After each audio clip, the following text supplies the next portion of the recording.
Well, a comprehensive victory to Australia in the first test here at Perth Stadium. They win by 360 runs after Pakistan were bowled out for just 89 in the fourth innings. Mitchell Starc and Josh Hazlewood claimed 3 wickets apiece, but the story of the day was Nathan Lyon, becoming the 8th man in test history to take 500 test wickets. It was a marvellous performance from Lyon late to finish the game off for Australia. Pakistan, pretty disappointing, Danielle. I find it interesting that there's a reference point for every Pakistan defeat over the past 20-25 years. This is their 15th successive loss. They've had a similar loss in Perth 2004. We were talking about that. Until today, the interesting thing for me was Pakistan didn't perform too badly with the tools they had. They had a limited bowling attack. They made the best of it. I didn't think they bowled particularly badly today. Slightly unlucky in the first session, for a couple of dismissals and umpires' calls. But the issue with Pakistan, again, is once they were confronted with that huge target, they mentally disintegrated. The belief that they can beat Australia in these conditions just simply isn't there. And when you see Hazlewood and Cummins in particular bowling the way they did, the over just before Pat Cummins got Babar Azam out, and then the over to dismiss him off the final ball, you can see why that belief simply isn't there, because this Australian attack is almost unplayable. And in conditions like these, I thought this was a fairly spicy Perth wicket. It's just very difficult for Pakistan, who don't get to play on these wickets too often. Yeah, that's right. It was intriguing how Pakistan approached their second innings. The wicket was certainly shifting. The players had spoken in the aftermath actually about the fact that the cracks were opening up because of the heat. Balls going up and down, very steep bounce. We saw a lot of the Australian players hit. Marnus Labuschagne was hit on the finger yesterday. Mitchell Marsh was hit twice in the head during his half century. Usman Khawaja was hit on the body. He played beautifully for his 90. But Pakistan hadn't learned much at all in the lead up about how to play in Perth. There are very specific ways to play on this surface. Australia's players put their cover drive away early. They don't play away from their body. They don't drive on the up. They play back and forward, let balls go on length, wait for short balls to play square of the wicket, wait to hit balls straight down the ground.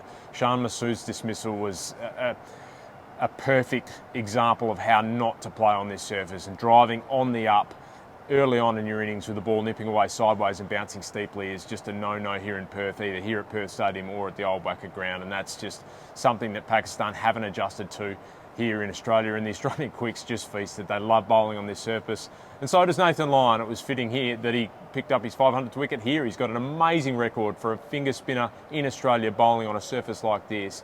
He's so difficult to get away. Australia just roll on. They've got a really well-rounded, well-balanced side, Danielle. It's going to be hard for Pakistan to bounce back in Melbourne. Yeah, it shows you the folly to some extent of thinking you could come to Perth without a specialist spinner and potentially go okay. I think obviously Pakistan played a part-time finger spinner in Salman Ali Agha, but the difference between Salman Agha and Nathan Lyon is almost 500 wickets really. And well, there are mitigating factors. Pakistan had a couple of injuries to their spinners. Mohammad Hafiz alluded to that. They might have Sajid Khan available, potentially even Abrar available. That's unlikely. But the main issue for Pakistan generally is how to string together a test performance over 4 or 5 days that can seriously challenge Australia. Not just win, but just be competitive really.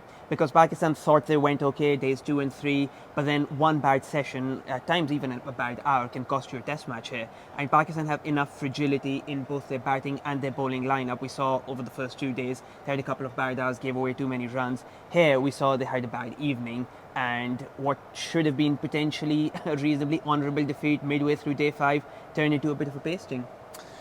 Both sides have a lengthy break now ahead of Boxing Day. There's quite a few days to rest up. Pakistan are going to play a 2-day practice game against the Victorian 11 at the Junction Oval later next week, but it is a long time ahead of the Boxing Day test for Pakistan to lick their wounds, and the MCG wicket over the last couple of years has had plenty in it for the fast bowlers, so more tests to come for Pakistan's batters. We'll have a full match coverage from Danielle, myself and Tristan Lavaletti from Perth. Stay tuned on ESPN Cricinfo for all of that over the next couple of days. We'll join you again from the MCG for Boxing Day and the second test of this series.